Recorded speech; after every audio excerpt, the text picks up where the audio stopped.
पहला सवाल जो आपको स्क्रीन पे दिखाई दे रहा है वो है, एक जिस्म मुस्तवी नुमा आईने की जानिब 4 मीटर पर सेकंड की रफ्तार से हरकत कर रहा है, उसके अक्स की रफ्तार खाली जगह मतलब उसके अक्स की रफ्तार जो है वो हमको मालूम करना है। और 4 ऑप्शन दिए गए हैं, 2 मीटर पर सेकंड, 4 मीटर पर सेकंड, 8 मीटर पर सेकंड और 12 मीटर पर सेकंड।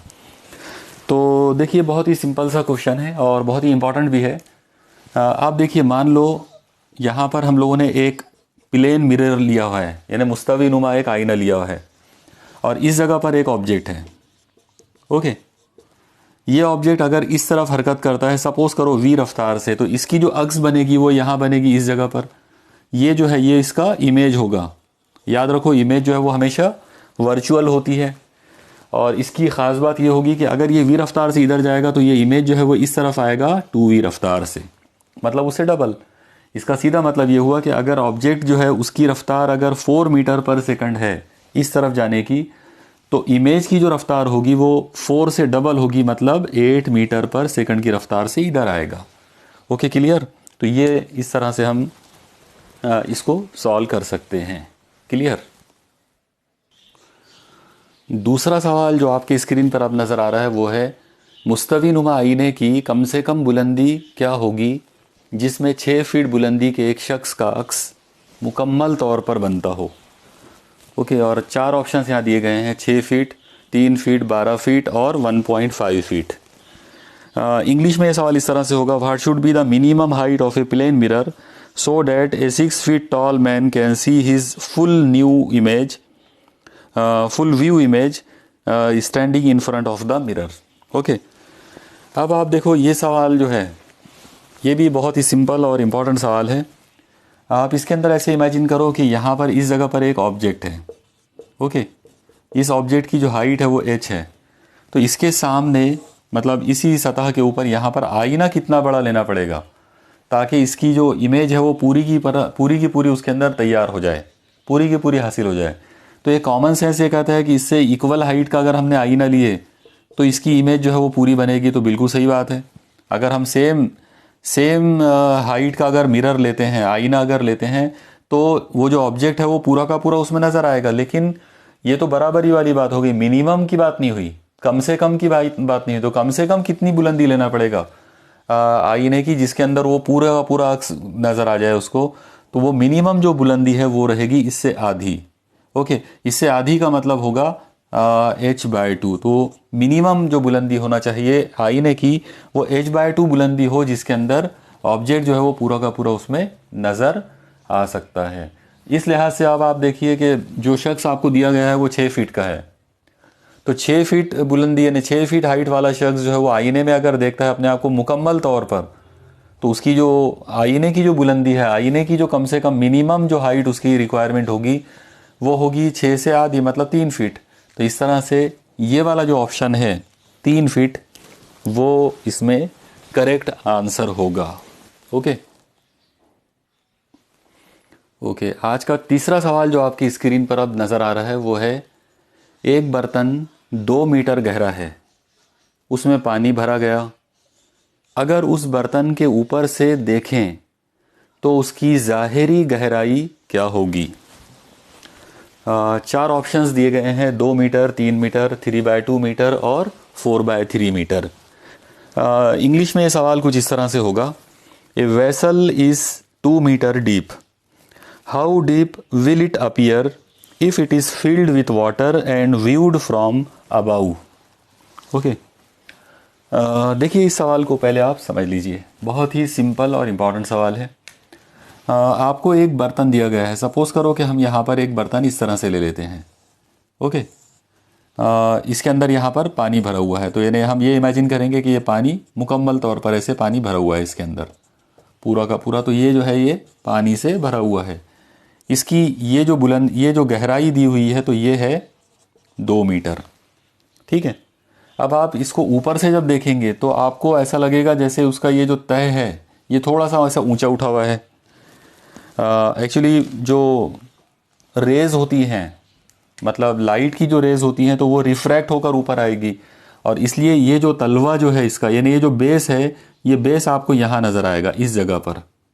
ओके, इस जगह पर। तो जब आप इसको ऊपर से देखेंगे तो आपको उसकी गहराई इतनी नज़र आएगी, ये वाली ग्रीन कलर से जो मैंने बताया, तो ये उसकी गहराई नज़र आएगी।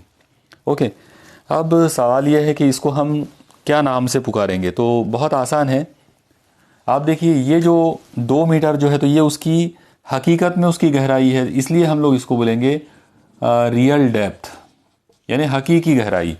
और ये वाली जो गहराई है तो ये एपरेंट, यानी जिसको हम बोलेंगे ज़ाहिरी गहराई या एपरेंट डेप्थ।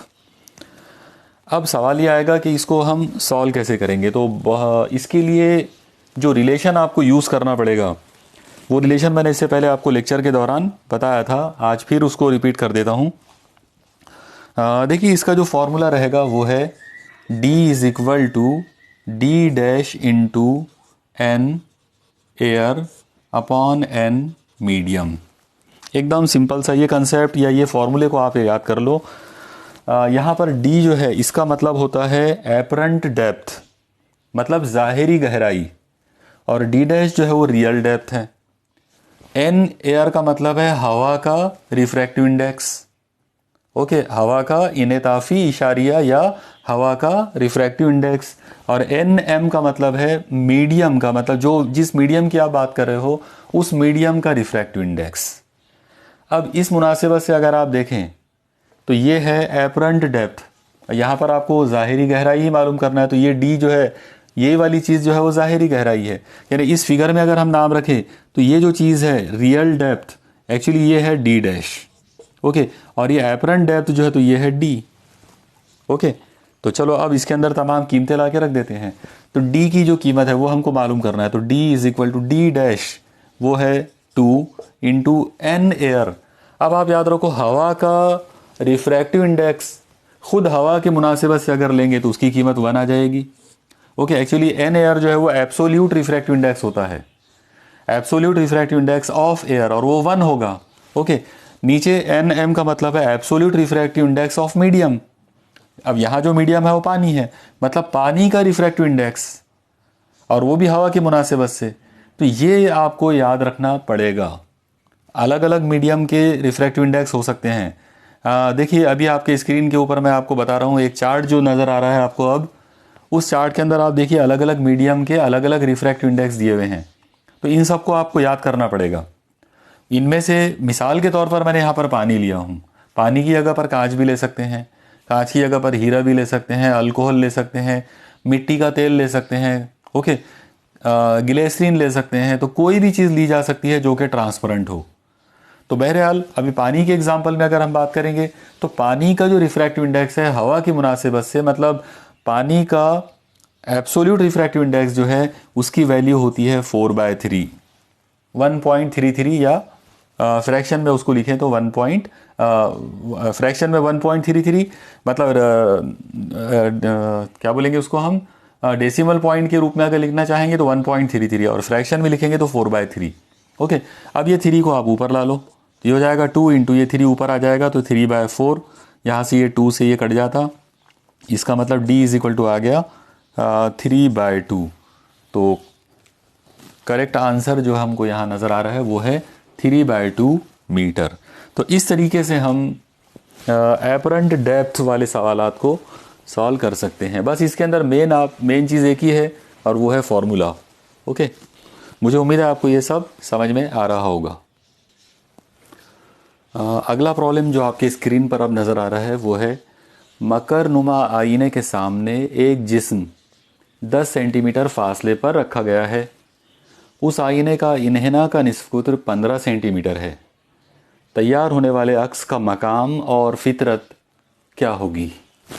और 4 ऑप्शंस आपको दिए गए हैं, +30 सेंटीमीटर सीधा और मजाजी, बी ऑप्शन है +30 सेंटीमीटर उल्टा और हकीकी, सी ऑप्शन है -30 सेंटीमीटर मजाजी और सीधा, और डी -30 सेंटीमीटर हकीकी और उल्टा। ओके, तो अब आप देखिए इस सवाल को पहले हम सॉल्व करना जो है वो शुरू करते हैं।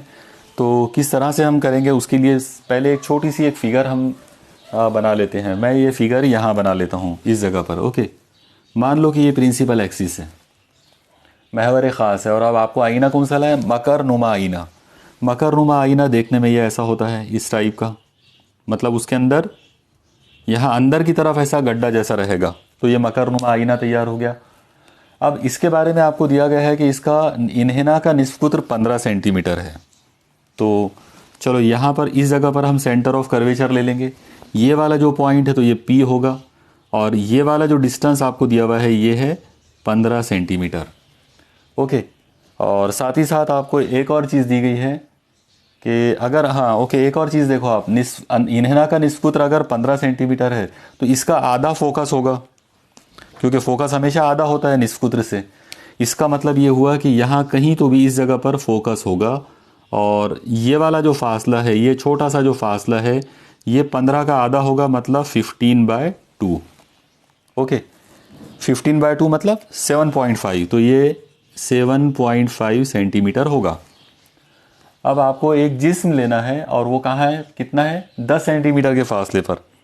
ओके, अगर ये 7.5 है, यानी 7.5 है, तो इसका मतलब, और ये 15 है, तो 7.5 और 15 के बीच में कहीं तो भी 10 आएगा। तो मान लो इस जगह पर ये ऑब्जेक्ट है। ओके, ये जो पोजीशन जो दिख रही है, तो ये ऑब्जेक्ट है यहाँ पर। ओके, इस तरह की आप फिगर पहले बना लो, समझ, जस्ट अपने समझने के लिए। अब मैं इसको इधर सॉल्व करके बताता हूँ। चलो शुरू करते हैं इसको। सबसे पहले आप देखो कि आपको रेडियस ऑफ कर्वेचर 15 सेंटीमीटर दिए। रेडियस ऑफ कर्वेचर 15 सेंटीमीटर, इसका मतलब f जो है वो हो जाएगा r का आधा। और अगर r का आधा लेना है तो इसका मतलब ये हो जाएगा 15/2, मतलब ये हो जाएगा 7.5 सेंटीमीटर, जैसा कि मैंने अभी यहाँ लिया हूँ।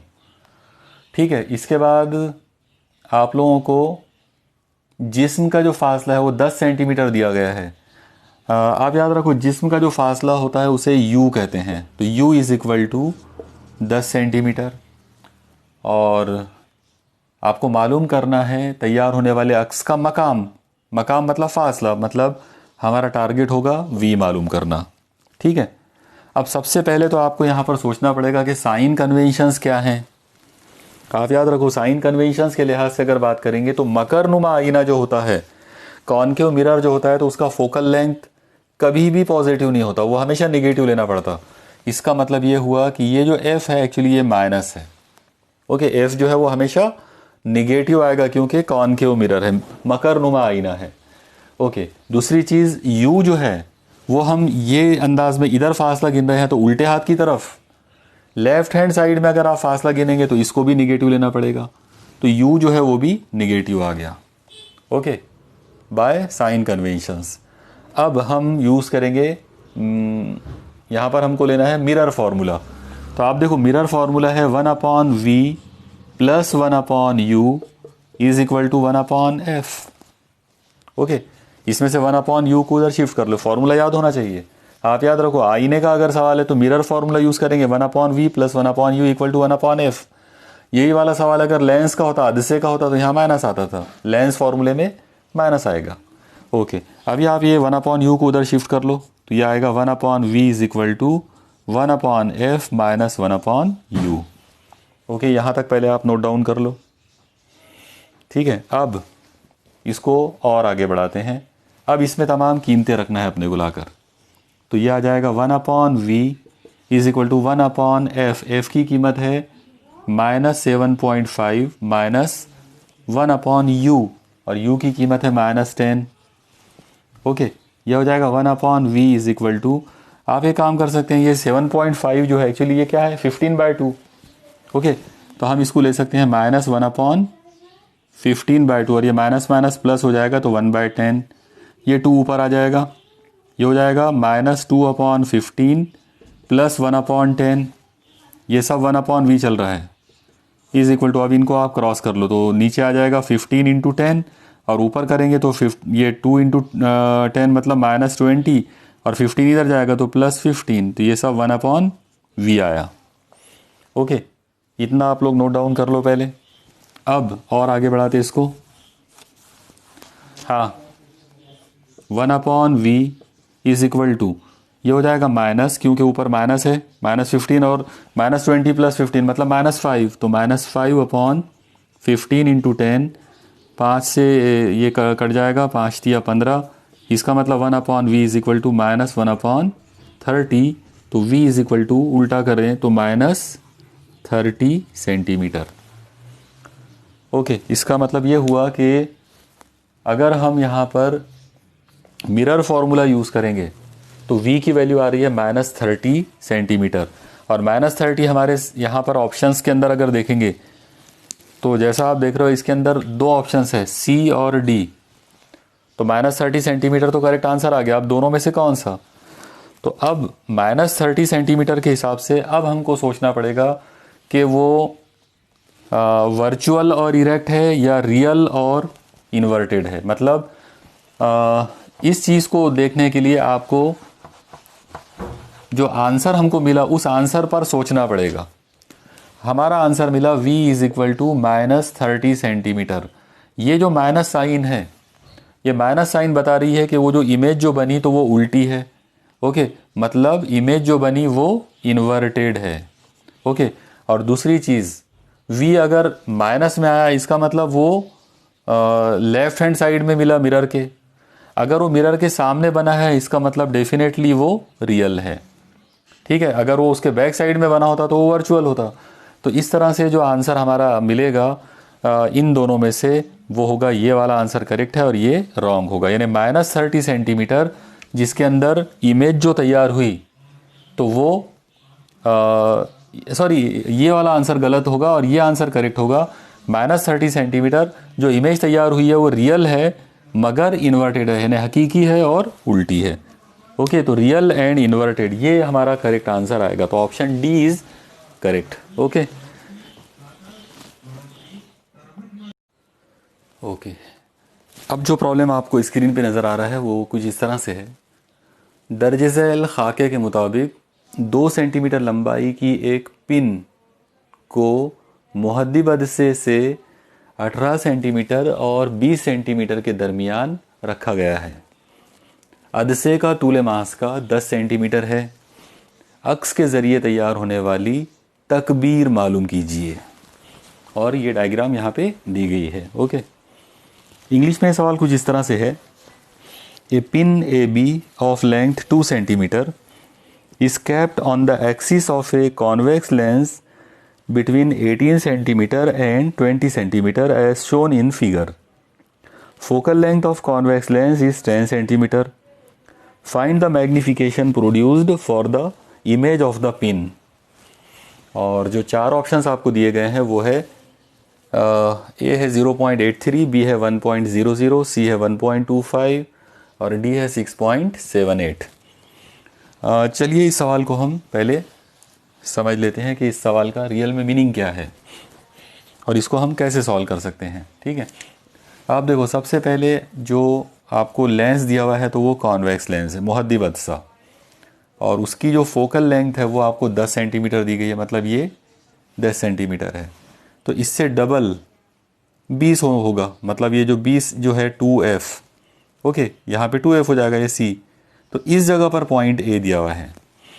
अब आप लोग एक चीज़ ध्यान में रखो कि पॉइंट ए जो है जब उसका अक्स बनेगा तो हमको ये पता है कि अगर कोई जिस्म 2f पर होता है, मतलब यहाँ पर होता है, इसको सेंटर ऑफ कर्वेचर भी बोलेंगे। तो अगर कोई जिस्म, कोई ऑब्जेक्ट सेंटर ऑफ कर्वेचर पर होता है तो उसका जो इमेज है वो भी सेंटर ऑफ कर्वेचर पर ही बनेगा, उस साइड में। इसका मतलब इस जगह पर यहाँ पर a' आ जाएगा, और अगर आप इसका फासला लेंगे तो वो भी 2f होगा। तो इसका मतलब ये हुआ कि अगर ये डिस्टेंस 20 सेंटीमीटर है तो फिर इधर वाला ये डिस्टेंस भी 20 सेंटीमीटर होगा। ओके, मतलब इस पिन को, ये जो पिन जो यहाँ पे आड़ी रखी हुई है, तो इसमें ए जो है, अगर इससे 20 सेंटीमीटर पर है तो ये ए का अक्स जो बनेगा वो भी 20 सेंटीमीटर पे बनेगा। तो चलिए पहले उसको हम बना लेते हैं। ठीक है, तो मान लो पॉइंट ए का अक्स यहाँ पर बन गया, पॉइंट a' पर। अब सवाल आएगा कि पॉइंट बी का अक्स कहाँ पर बनेगा, तो डेफिनेटली पॉइंट बी का अक्स इधर कहीं तो भी बनने वाला है। बस अब वो हमारा टारगेट है कि वो हमको मालूम करना है कि वो कैसे मालूम करेंगे।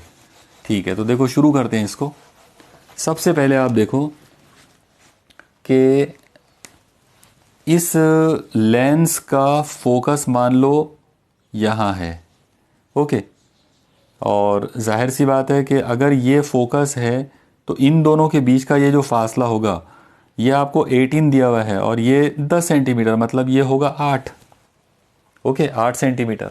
देख लो एक बार आप फिर से, फोकस आपको दिया हुआ है 10 सेंटीमीटर और पॉइंट बी जो है उसका फासला आपको दिया हुआ है 18 सेंटीमीटर। तो फिर जिसको हम न्यूटन्स फॉर्मूले के अंदर x1 बोलते हैं, अगर मैं यहाँ पर x1 की बात करूँगा तो x1 क्या होता है? x1 होता है फोकस से ऑब्जेक्ट का फासला। अगर ऑब्जेक्ट b है तो b का फोकस के साथ जो फासला होगा वो होगा 18 - 10, मतलब 8 सेंटीमीटर, ओके।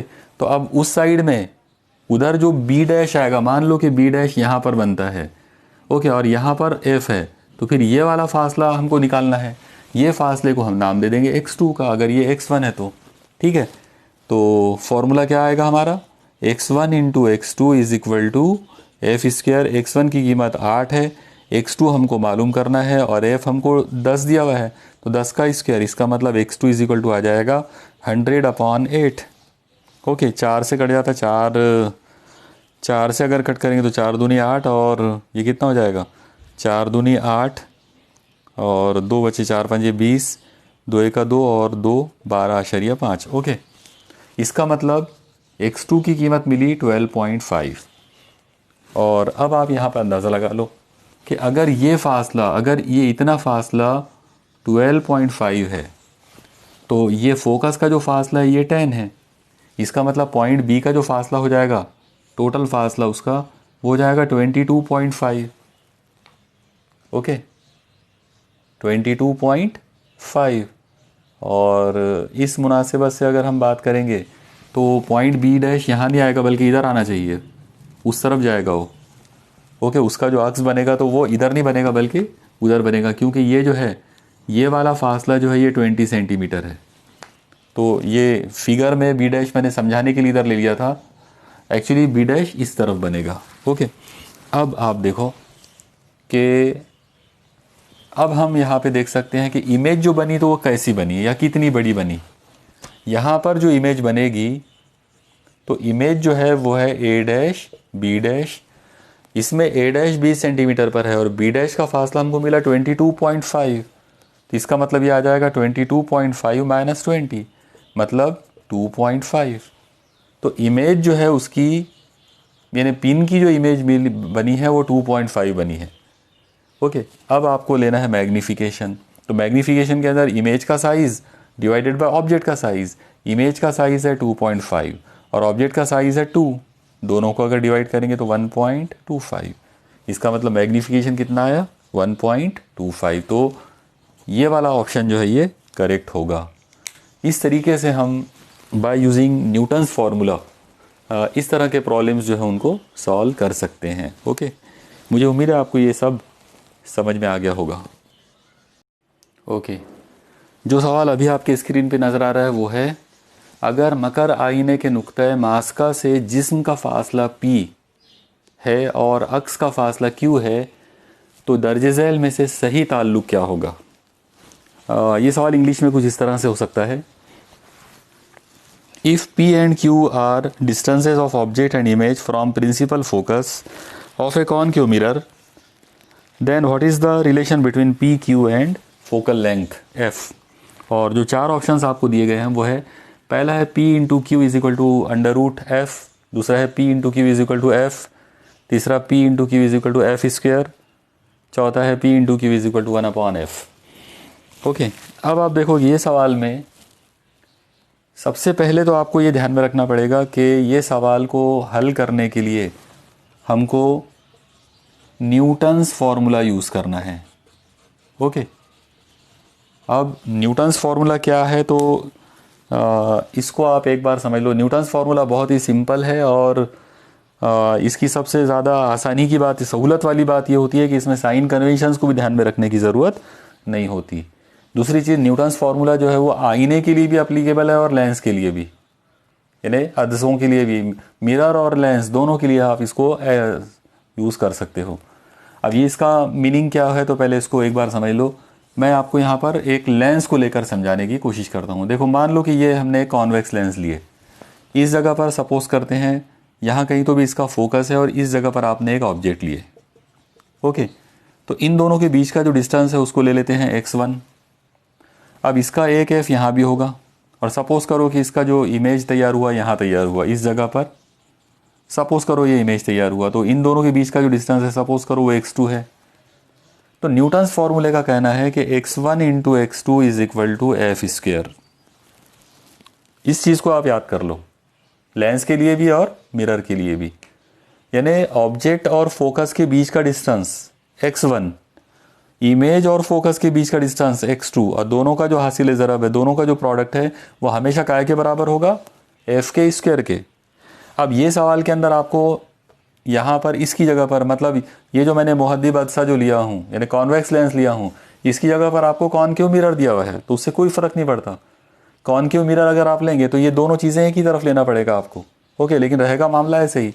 अब सवाल में आप देखो कि आपको फोकस और ऑब्जेक्ट का डिस्टेंस जो है वो p दिया हुआ है, मतलब इसकी जगह पर आपको p लेना है, और इमेज और फोकस के बीच का जो डिस्टेंस है वो q लेना है, मतलब इसकी जगह पर q लेना है। तो फॉर्मूला क्या बना, p into Q is equal to F square. तो जाहिर सी बात है इसका मतलब ये हुआ कि ये वाला जो ऑप्शन है, ये ऑप्शन यहाँ पर बिल्कुल करेक्ट होगा। ठीक है, तो इस तरीके से आप न्यूटन्स फार्मूला जो है वो डायरेक्ट यूज़ कर सकते हो, p into Q is equal to F square, या फिर आप उसको ऐसे भी याद रखो x1 into x2 is equal to F square. याद रखो ये फार्मूला यूज़ करके आप जो लेंस फार्मूला या मिरर फार्मूले के जो क्वेश्चंस होते हैं तो उनको इजीली सॉल्व कर सकते हो, क्योंकि लेंस फार्मूला या मिरर फार्मूले के अंदर रेसिप्रोकल में रिलेशंस है, 1/f 1/v 1/u ऐसा कुछ। ओके, जबकि न्यूटन्स फार्मूले के अंदर सब लोग सीधे सीधे हैं और इनको समझना ज़्यादा आसान है और ज़्यादा मतलब ज़्यादा इजीली इनको सॉल्व किया जा सकता है। ओके।